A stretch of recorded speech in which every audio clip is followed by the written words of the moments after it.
TNI siap bantu pemerintah mengatasi stunting dan inflasi. Panglima TNI Laksamana TNI Yudo Margono, SE, MM diwakili oleh Kepala Staf Umum TNI Kasum TNI, Letjen TNI Bambang Ismawan, CMM, membuka fokus grup discussion yang diikuti 81 peserta secara tatap muka dan 41 peserta daring dari Sabang sampai Merauke, bertempat di Aula Gatot Subroto Mabes TNI, Cilangkap, Jakarta Timur, Kamis tanggal 19 Oktober tahun 2023. Fokus Group Discussion (FGD) yang diselenggarakan oleh staf ahli Panglima TNI mengangkat tema peran TNI dalam upaya percepatan penurunan dan pencegahan stunting dalam rangka mewujudkan sumber daya manusia yang sehat, cerdas dan produktif serta peran TNI dalam mendukung pertumbuhan ekonomi dan pengendalian inflasi di daerah. Kasum TNI mengatakan bahwa kondisi stunting masih 21,6%. Jadi dari 100 balita masih ada 21 balita yang stunting. Ini tinggi sekali dan stunting tidak semata-mata karena kemiskinan semata. Dengan adanya FGD ini, TNI bisa berbuat sesuatu untuk negeri ini, karena anak-anak itulah nantinya yang akan melanjutkan, mengisi pembangunan di negeri yang kita cintai ini.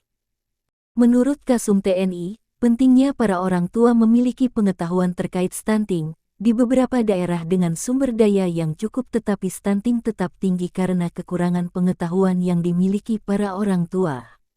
Hasil FGD ini diharapkan bisa diimplementasikan apa yang harus dilakukan dan mau tidak mau kita harus berperan bersama sehingga stunting dapat kita tekan.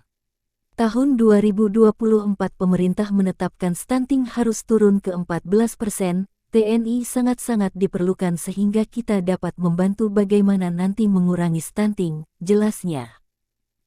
Terkait masalah inflasi, Kasum TNI menyampaikan bahwa inflasi ini terjadi karena satu daerah kekurangan bahan tertentu, daerah lain surplus. Hal ini terjadi karena tidak ada koneksi yang baik, itulah penyebab terjadinya inflasi.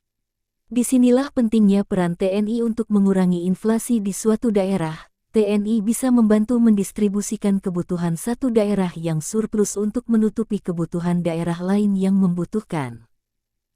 Oleh karena itu memang sangat penting berkoordinasi antar satu daerah dengan daerah yang lain, jadi kadang-kadang satu daerah kurang komunikasi dengan daerah sekitarnya. Nah itu yang kadang-kadang terjadi inflasi yang tinggi, ungkapnya. Kasum TNI menekankan pentingnya peran TNI bagaimana TNI mengurangi inflasi di daerah-daerah. Oleh karena itu diharapkan FGD ini bisa menghasilkan suatu rekomendasi bagi TNI, bagaimana TNI mempunyai cara atau strategi nyata untuk membantu mengurangi stunting dan inflasi. Itu semua bisa dilaksanakan nanti di lapangan, tentu tidak sama antara daerah satu dengan daerah lain, misalnya daerah tertentu dalam mengatasi stunting, bagaimana koordinasi dengan daerah lain dan seterusnya, begitu juga inflasi. Yang jauh lebih penting setelah FGD ini adalah tindakan nyata apa yang bisa kita lakukan untuk membantu masyarakat mengurangi stunting dan inflasi, pungkasnya. Turut hadir pada acara FGD diantaranya Koor Sahli Panglima TNI Laksamana Muda TNI Dwi Sulaksono SHM Terhan, serta perwakilan pejabat tiap-tiap angkatan. Adapun sebagai narasumber diantaranya Inspektorat Jenderal Kementerian Dalam Negeri RI Komisaris Jenderal Pol Dertom Sitohir Balau MSI, Deputi Bidang Advokasi Penggerakan dan Informasi BKKBN Der Sukaryo Teguh Santoso MPD, Direktur Gizi dan Kesehatan Ibu dan Anak Kementerian Kesehatan RI Dr. Lovely Daisy MKM, Direktur Sayuran dan Tanaman Obat Kementerian Pertanian RI Andi Muhammad Idil Fitri SEMM.